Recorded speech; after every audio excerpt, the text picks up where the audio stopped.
வணக்கம் friends, welcome to Vidya's cooking channel. நான் வித்யாலக்ஷ்மி. இன்றைக்கி உங்களுக்கு சிகப்பு அரிசி வச்சு ஒரு அருமையான இட்லி அண்ட் தோசை ரெசிபி செஞ்சு காமிக்க போகிறோம். இது ஒரே மாவில் தயார் பண்ண இட்லி அண்ட் தோசை. ஸோ ஒரு ஃபேமிலியில் 3லேருந்து 4 பேர் இருந்தீங்கன்னா இந்த மாவை நீங்கள் பல்காக தயார் பண்ணி வச்சுக்கிட்டிங்கன்னா அருமையான சாஃப்டான idli, at the same time ரொம்பவே சாஃப்டாக சென்டரில் இருக்க தோசை வெளியே வந்து நல்லா கிறிஸ்பியாக இருக்கும். அந்த அளவுக்கு கிறிஸ்பியான தோசை நம்ம வீட்டிலே தயார் பண்ணலாம். இது அம்மாவோட ரெசிபி. இந்த ரெசிபியில் யூஸ் பண்ணியிருக்க பொருட்களோட measurements, blog link, social media handle links, இந்த சேம் ரெசிபி வந்து யூடியூப் இங்கிலீஷில் நான் வந்து ட்ரான்ஸ்லேட் பண்ணி போஸ்ட் பண்ணியிருக்கேன். எல்லா லிங்க்ஸுமே description box below this video இருக்கும். இந்த ரெசிபி நீங்கள் தயார் பண்ணுறதா இருந்தால் டிஸ்கிரிப்ஷன் பாக்ஸை விசிட் பண்ணி கண்டிப்பாக ஃபாலோ பண்ணுங்கள். ஸோ இப்போ இந்த ரெசிபிக்கு தேவையான பொருட்கள் எல்லாம் நம்ம எடுத்து ரெடி பண்ணி வச்சுருக்கோம். இங்கே பார்த்தீங்கன்னா நாங்கள் வந்து சிகப்பரிசி யூஸ் பண்ண போகிறோம். இது நம்ம வந்து சாப்பாடு கூட வடிச்சிக்கலாம். அதே டைமில் அளந்து நாங்கள் இட்லி ரைஸும் எடுத்து வச்சுருக்கோம். இது சிறுசான அரிசி, இது புழுங்கல் அரிசி. அடுத்து அவல் கூட சிகப்பு அவல் தான் நம்ம யூஸ் பண்ண போகிறோம். பேப்பர் அவல்னு சொல்லுவாங்க, அதுதான் யூஸ் பண்ண போகிறோம். முழு உளுந்து யூஸ் பண்ண போகிறோம். அம்மா வந்து அளந்து வெந்தயம் கூட இதில் சேர்த்து யூஸ் பண்ண போகிறாங்க. ஸோ இப்போ இந்த ரைஸ் குவாலிட்டி நான் வந்து அப்க்ளோஸ் காமிக்கிறேன் உங்களுக்கு. இந்த ஆர்கானிக் ரைஸ் எல்லா சூப்பர் மார்க்கெட்ஸ்லேயும் உங்களுக்கு ஈஸியாக கிடைக்கிறது. அந்த ரைஸில் நம்ம வந்து சாப்பாடு வடித்தோம்னா ரொம்ப நல்லாயிருக்கும். அதே டைமில் அந்த புழுங்கல் அரிசியும் சிறுசாக ரொம்ப நல்லாயிருக்கும். இட்லிக்கு நீங்கள் யூஸ் பண்ணிங்கன்னா 2 அரிசியும் கலந்து 2லேருந்து 3 முறை நல்லா கழுவி இது வந்து ஊற வைக்க போகிறோம். அதே மாதிரி உளுந்தையும் நல்லா கழுவி நல்லா தண்ணி சேர்த்து ஊற வைக்க போகிறோம். வெந்தயம் கூட கழுவி இருக்கும், தண்ணி சேர்த்து அதையும் ஊற வைக்க போகிறோம். ஸோ இப்போ இந்த அரிசி, உளுந்து, வெந்தயம் இந்த 3 இன்க்ரீடியண்ட்டும் 6 மணி நேரம் ஊறணும். அவல் மட்டும் அரை மணி நேரம் நீங்கள் அரைக்கிறதுக்கு முன்னாடி ஊற வச்சா போதும். அரிசி நல்லா 6 மணி நேரம் ஊறி இருக்கு. நல்லா பொசான்னு ஊதி இருக்கு பாருங்கள் அரிசி. இப்போ தண்ணியிலேருந்து இருத்து நம்ம அதை அரைக்கணும். உளுந்து கூட நல்லா டபுள் சைஸ் ஆகிருக்குது. தண்ணியிலேருந்து இருத்து நம்ம வந்து அரைக்கணும். இப்போ அரை மணி நேரத்துக்கு முன்னாடி இந்த அவலையும் ஊற வச்சுருக்கோம். அவலும் ரெடி ஆகிருக்கு. நம்மளோட வெந்தயம் கூட நல்லா ஊறி ரெடி ஆகிருக்கு. அம்மா வந்து எப்போவுமே வெந்தயம் செப்பரேட்டாக தான் நனைச்சி வைக்குவாங்க. ஏன்னா அது வந்து ஊறுறதுக்கு கொஞ்சம் டைம் எடுக்கும். ஸோ அதை செப்பரேட்டாக நனைச்சி வச்சா அது தனியாக ஊறி நல்லா பெருசாக ஊதும்.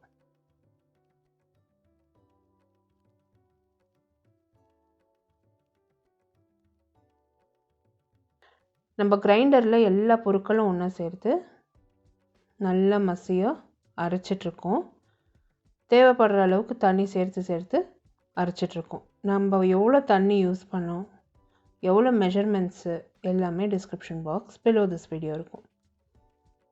நான் இங்கே இன்ஃபர்மேஷன் கொடுக்கறதுக்கு விரும்பலை. ஸ்க்ரீனில் நிறைய பேர் கன்ஃபியூஸ் ஆகிடுறாங்க. போன வாட்டி இட்லி தோசை மாவு அந்த மாதிரி தான் நான் கொடுத்து நிறைய பேர் கன்ஃபியூஸ் ஆகிட்டாங்க. இப்போ பார்த்திங்கன்னா மாவு நல்லா அரைச்சிருக்கோம், சாஃப்டாக அரைச்சிருக்கோம், கொரப்பாக அரைக்கலை. இது வந்து நைட்டு புளிக்க வைக்க போகிறோம். இப்போது இதில் வந்து கல்லுப்பு அம்மா சேர்த்துருக்காங்க. நிறையவும் தண்ணி விடல, ரொம்ப கம்மியாகவும் தண்ணி விடல, நல்லா திட்டமாக தண்ணி சேர்த்து மாவை அரைச்சிருக்கோம். இப்போ நல்லா நைட்டு ஊறி இந்த மாவு டபுள் அளவுக்கு பொங்கியிருக்கு. பொங்கின மாவில் அம்மா வந்து 1 டேபிள் ஸ்பூன் அளவு சர்க்கரை சேர்த்துருக்காங்க. ஒரு 1/4 டீஸ்பூன் அளவுக்கு குக்கிங் சோடா சேர்த்துருக்காங்க. 2 டேபிள் ஸ்பூன் அளவுக்கு எண்ணெய், சன்ஃப்ளவர் ஆயில் சேர்த்துருக்காங்க. இதெல்லாம் அம்மாவோட டிப்ஸு. அவங்க எப்படி தயார் பண்ணுறாங்க ரெகுலராக இட்லி எங்கள் வீட்டிலன்ட்டு உங்களுக்கு நான் காமிச்சு கொடுத்துட்ருக்கேன். ஸோ இப்போ இந்த மாவு வந்து நல்லா அடித்த மாதிரி அது கலக்கிறாங்க. ஏன் இந்த மாதிரி பண்ணோன்னா, இன்னும் கொஞ்சம் காற்று அதில் இன்கார்ப்ரேட் ஆகிறதுக்கு நல்லா சாஃப்டாக இட்லிஸ் வர்றதுக்காக இந்த மாதிரி நீங்கள் பண்ணிங்கன்னா நல்லாயிருக்கும். இப்போ சர்க்கரை எல்லாம் சேர்த்துருக்கோம் இல்லையா, ஸோ ஒரு 15 மினிட்ஸ்க்கு ஊற வைங்க. மாவு நல்லா ஊறி அருமையாக வரும்.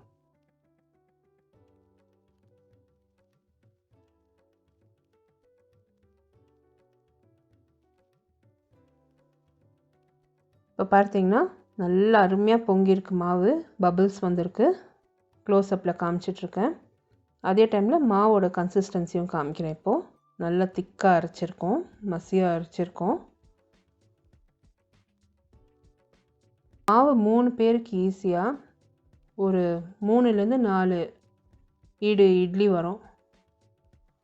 நல்ல தோசை, அருமையான தோசை வரும். ஸோ இப்போ பார்த்தீங்கன்னா மாவு நல்லா சாஃப்டாக இருக்குது. வேலைக்கு போகிறவங்கெல்லாம் வந்து இது பல்கில் நீங்கள் 1 கிலோ அளவுக்கு மாவு தயார் பண்ணி வச்சுக்கிட்டிங்கன்னா ரொம்ப நல்லாயிருக்கும். உங்களுக்கு டெய்லி மாவு எடுத்து புளிக்க வச்சு நீங்கள் வந்து இட்லி தோசை தயார் பண்ணிக்கலாம் வீட்டில். ஸோ இப்போ இட்லி தட்டில் கொஞ்சம் கொஞ்சமாக எண்ணெய் பூசி அவன் வந்து இட்லி தயார் பண்ண போகிறாங்க ஃபஸ்ட்டு. ஸோ இந்த ஸ்டெப்பு எல்லாருக்கும் தெரியும்னு நினைக்கிறேன்.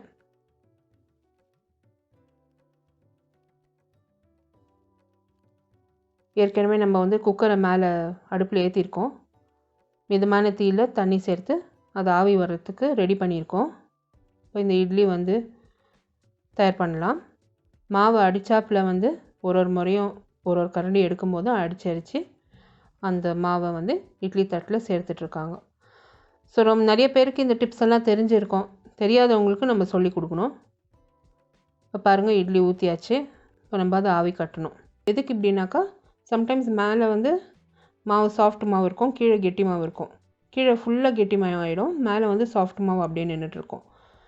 ஸோ ஈவனாக டிஸ்ட்ரிபியூட் பண்ணுறதுக்கு தான் அந்த மாதிரி அடிச்சு நம்ம இந்த இட்லியை சேர்த்து தயார் பண்ணுறது நல்லது. இப்போ இந்த இட்லியை ஆவி கட்ட வேண்டியது தான்.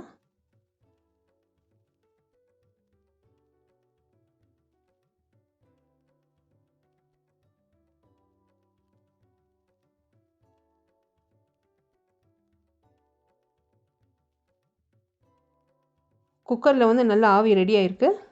இப்போ வந்து இந்த இட்லி தட்டை குக்கரில் இறக்கி ஆவி கட்ட வேண்டியது தான்.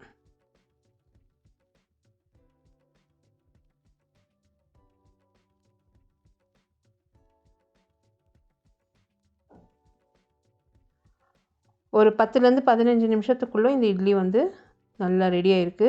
ஃப்ளஃபியாக ரெடி ஆகிருக்கு பாருங்கள்.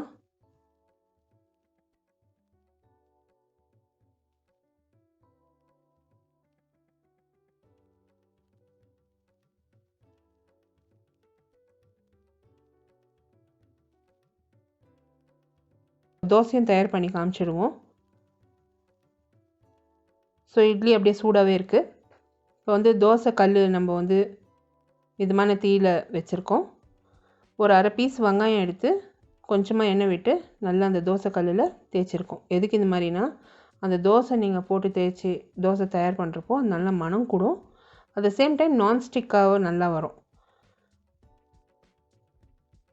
ஸோ இப்போ பார்த்தீங்கன்னா அந்த மாவை வந்து நம்ம சேர்த்து தோசை தேய்க்க போகிறோம்.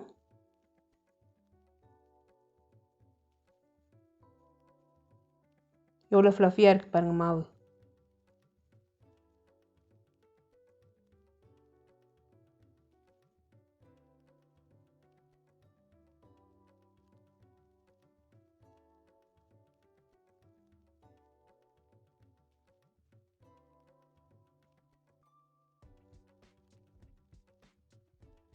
ஒரு டீஸ்பூன் எண்ணெய் சேர்த்து நம்ம இதை தோசையை சுட போகிறோம். உங்களுக்கு சென்டர் சாஃப்டாக வேணும்னா நீங்கள் வந்து மூடி போட்டு வேக வைக்கலாம். சென்டர் வந்து நல்லா கிறிஸ்பியாக வேணும்னா அப்போ நீங்கள் தோசை திருப்புறதா இருந்தாக்கா மூடியெல்லாம் போட தேவையில்லை. ஓப்பனாகவே தோசை தயார் பண்ணிவிட்டு திருப்பி போட்டு இன்னொரு டீஸ்பூன் எண்ணெய் விட்டு தோசை இன்னொரு சைடாக நீங்கள் ரோஸ்ட் பண்ணிக்கலாம். இப்போ தோசை வந்து ஒரு 5 நிமிஷத்தில் நல்லா ரோஸ்ட் ஆகிருக்குது. கோல்டன் ப்ரௌன் கலரில் வந்திருக்கு பாருங்கள். வந்த உடனே இது வந்து நம்ம தோசை அலக்கா தவாலேருந்து எடுத்து நம்ம சர்வ் பண்ண வேண்டியது தான். எவ்வளோ அலக்கா வருது பாருங்கள் தோசை, அந்த வெங்காயம் தேய்ச்ச தொட்டு. இப்போ எவ்வளோ ப்ரௌனாக நல்லாயிருக்கு. அந்த வெந்தயம் சர்க்கரை வந்து இந்த மேஜிக் பண்ணும் மாவில். ஸோ நல்லா ப்ரௌன் கலர் வரும். ஹோட்டல் மாதிரி வந்திருக்கு. எவ்வளோ மெலிசாக வேணுமோ அவ்வளோ மெலிசாக நம்ம இந்த தோசை தேய்க்கலாம். ரொம்பவே நல்லாயிருக்கும், அருமையாக இருக்கும். பேப்பர் தோசை மாதிரி நல்லாயிருக்கும்.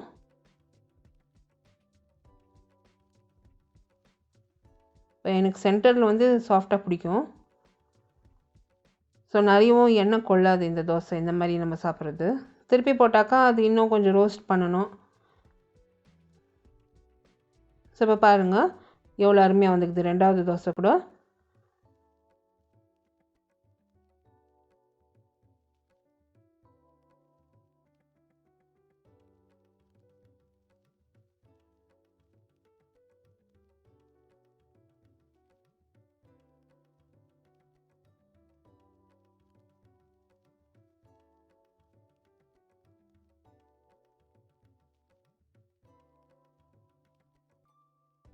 ஸோ இப்போ பாருங்கள் ரெண்டாவது தோசை கூட எவ்வளோ அருமையாக வந்திருக்கு, கிறிஸ்பியாக. ஸோ இப்போ வந்து இட்லி கூட சர்வ் பண்ணிடலாம்.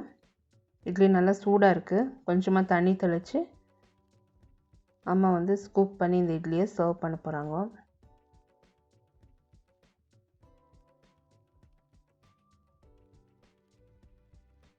இட்லி எவ்வளோ சாஃப்டாக எவ்வளோ அருமையாக வந்திருக்கு.